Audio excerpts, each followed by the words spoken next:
ഗാന്ധിജി ഒരു രാഷ്ട്രീയക്കാരനായിരുന്നോ എന്ന് ചോദിച്ചാൽ അല്ല എന്നുത്തരം പറയേണ്ടി വരും.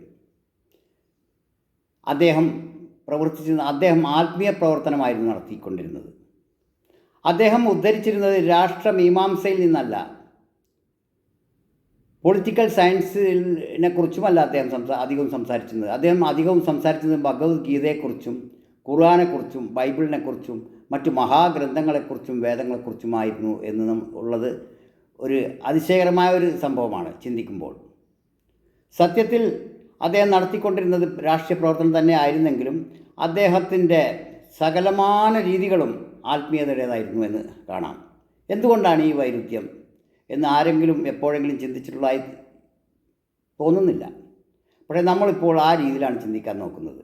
എന്തായിരുന്നു ഗാന്ധിജിയുടെ രാഷ്ട്രീയ പ്രവർത്തനത്തിന് വേണ്ടി ഗാന്ധിജി അവലംബിച്ച ആത്മീയ മാർഗം, അഥവാ രാഷ്ട്രീയത്തിനു വേണ്ടി ഗാന്ധിജി ഉപയോഗിച്ച ആയുധം എന്തായിരുന്നു?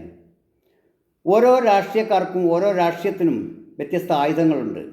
ചിലർക്ക് വാള്, ചിലർക്ക് കൊടുവാള്, ചിലർക്ക് കുറുവടി, ചിലർക്ക് തോക്കിൻ കുഴൽ ആണെങ്കിൽ, മറ്റു ചിലർക്ക് മിസൈലുകളാണെങ്കിൽ, അതിന്നിപ്പോൾ എത്തി നിൽക്കുന്നത് ന്യൂക്ലിയർ ബോംബിലാണ് എന്ന് കാണാം.